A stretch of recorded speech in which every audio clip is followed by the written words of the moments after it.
Hello guys, new এক ব্লগে সবাইকে স্বাগতম, ওয়েলকাম সব কিছু। হ্যাঁ, এটা এখন যে বাস করবো, কিন্তু সাবিনার মেলা আসবো না তা কোনো দিনও হয়।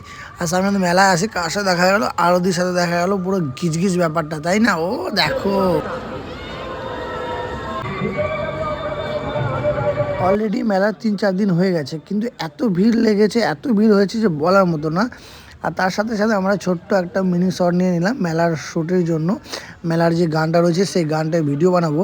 আর এদিকে আমার শালি বলছে আমি ব্রেক ড্যান্সে উঠবো, কিন্তু উঠবে এটা কে আমার সাথে?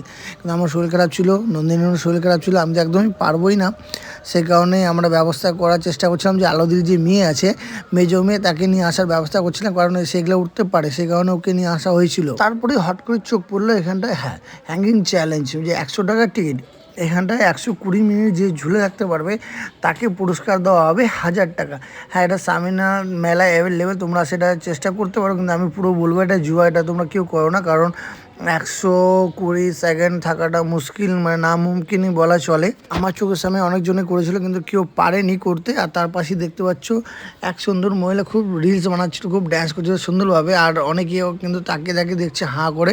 আর পুলিশ প্রশাসনরাও দেখছিল, কি অবস্থা, মানে মানে কি বলবো, এটাকে আলাদা লেভেলের এখন চলে গেছে দুনিয়া। তো কিছু করার নেই বস, আমরা করি তোমরা করো, আর কি বলবো। তার সাথে সাথে ভূত বাংলার খুব অ্যাড চলছিল সেখানটায়, সবাই মানুষ ভয় পাচ্ছিল ওখান থেকে বের হওয়ার সাথ সাথ। তো আমরা ভাবলাম চলো ভাই ট্রাই করা যাক কি আছে এর মধ্যে। আর তোমাদেরকে আমি আজকে সত্যিটা বলেই দেবো এর মধ্যে ভূত বাংলায় কি আছে। তারপর তোমরা ডিসাইড করবে যে তোমরা যাতে পারছো কি পারছো না। আমি নন্দিনী আর শালি আর আলুদি, আমরা 4জনই ঢুকে বললাম।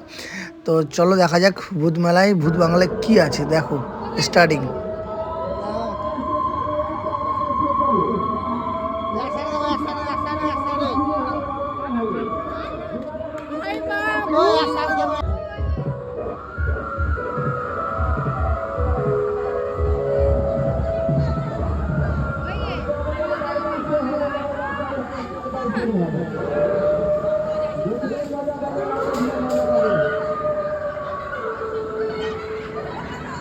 আরে দাঁড়াও দাঁড়াও দাঁড়াও, ভয় পাচ্ছ কেন? এটা ভূত নয়, এটা মানুষ।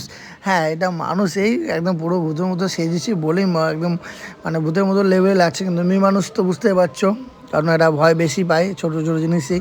তো এরা ভয় দেখাচ্ছিলো, সে কারণে ভয় পাচ্ছিলো, এবং দৌড়ে পালাচ্ছিল। কিন্তু আমরা ছেলে মানুষ বস, আমাদের ভয় পেলে হবে না, কারণ অনেক ছেলে পেলে দেখতে পাচ্ছ যে হ্যান্ডসেপ নিচ্ছিল। তো ভয় পাওয়ার কিছু নেই, খুব ভালো লাগলো, কিন্তু 30 টাকা বেকার হয়ে গেল, অতটা মজা পেলাম না। তোমরা বলতে পারবে আলুদি কী গানে নাচ করছে? চলো নাচটা দেখা যাক।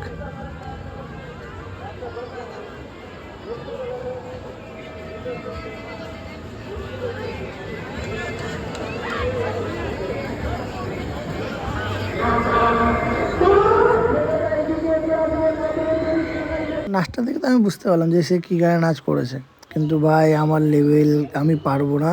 আমি করেছি, একবার ট্রাই করেছিলাম নন্দিনীকে নিয়ে, কিন্তু অতটা ভালো হয়নি এখানটা না, অন্য বেলায়।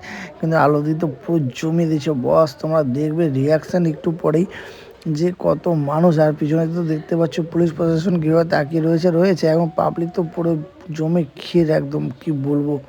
তোমরা ট্রাই করো এবং দেখো, দেখো কত মানুষ দেখছো, তোমাদের লেভেলে হবে এরকম, তোমরা পারবে। আর ওদের সাহস আছে বটে ভাই, মানতে হবে। টাকা কামানো বা সোশ্যাল মিডিয়ায় জায়গা বানানো অতটা সহজ নয়। তোমরা দেখো এই মুভমেন্টে পারবে তোমরা। এই কাকিমারা ভাবছে যে হচ্ছে এটা কি আর করছে এটা কি। আর সাথে সাথে আমার শালিও বায়না ধরলো, জ্যাম্বু আমিও নাচ করবো, জ্যাম্বু আমিও নাচ করবো। আর কি করা যাবে, শালির আবদার মানতে হবে। তাই শালিকেও নাচিয়ে দিলাম, আর নাচানোর পরে চলে আসলাম তোমার মতকা কুয়ায় উঠবো। সেই আমার টিকিট কাটে নিলাম 3টা, কারণ আলোদি বলছে আমি প্রত্যেকবার উঠেছি, এর আগে 2-3বার ওঠা হয়ে গেছে, আমি উঠবো না, তোমরা উঠে আসো। সে এখন আমি, আমার শালি আর নন্দিনী, আমরা 3জন ঢুকে বললাম পুরো টিকিট নিয়ে। তারপর উপর আস্তে আস্তে উপরে উঠতে উঠতে কি বলবো গাইস, ভয় তো ধুপু ধুপু পাগলা কাঁপতে ছিল ভয়।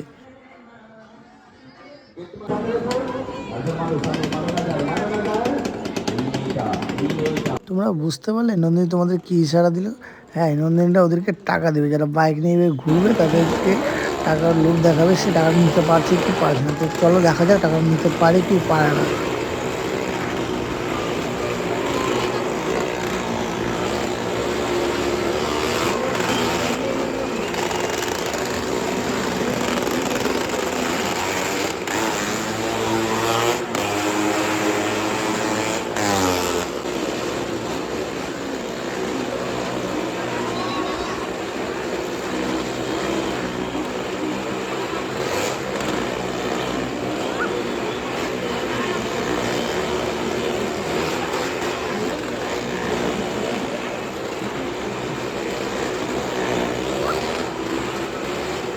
গাইস কী বলবো, দুঃখের কথা, দেখলে টাকাটা কিন্তু অলরেডি পড়ে গেল হাত ফসকে, কিন্তু তবু সে টাকাটা ধরে নিয়েছিল নিচে যায়। তার হাতে আমরা টাকাটা দেখলাম পরে, আমি ভাবতে পারিনি যে টাকাটা সেইভাবে নিতে পারবে। তো ফাইনালি সে টাকাটা নিচ্ছে, খুব ভালো লাগলো, খুব সুন্দর লাগলো। আর এত রিক্সাটা যে নাচটা, মানে এই যে মতলব করে যেটা খেলাটা দেখায়, খুব ভয়ঙ্কর একটা খেলা। আমার তো অলরেডি ভয় লাগে, মানে ভয় লাগছিলোই বলবো, সত্যি কথা বলতে, কারণ ওরা হাত ছাড়ে ঘুরছিল। আর এই দাদাভাইটাকে দেখতে পাচ্ছ কেমনভাবে ঘুরতেছে, দেখছো, কিন্তু খুব প্রচণ্ড ভয় লাগছিলো আমাকে।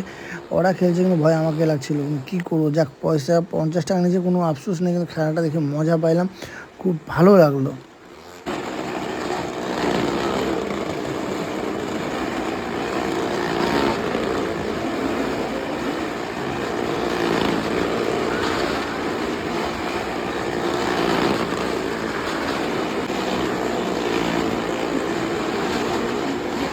আমাদের দোকানে বিক্রিত জিনিস ফেরত বা বদল হয় না, তাই ভালো করে দেখুন, পছন্দ করুন, তারপর সংগ্রহ করুন। গাইস তোমাদের যেমনটা বলেছিলাম যে হ্যাঁ আমার শালিকে উঠাবো তোমার ব্রেক ড্যান্সে, সেই কারণে আলো দিয়ে যে মেয়েকে নিয়ে আসার কথা ছিল, তা আমরা ফাইনালি আমরা নিয়ে চলে আসলাম। এত কিছু করার পর আর দুজনকে উঠিয়ে দিলাম, খুব ওই যে দেখতে পাচ্ছি তবে উঠেছে, খুব এনজয় করছে, আর খুব ভালো লেগেছে, দুজনে পুরো ফ্রেন্ডশিপ মিলে গেছে। আর এই সুন্দর মহিলাটাকে দেখছো ভাই, আমি তো ক্রাশ খেয়ে গেছি, খুব ভালো লাগলো। তো মেলায় অনেক ক্রাশ এরকম দেখেছি, খুব ভালো লেগেছে। আর মেলা তোমরা আসে এনজয় করো, এরকম ক্রাশ ক্রাশ জিনিস দেখো, খুব ভালো লাগবে, মন ভালো থাকবে।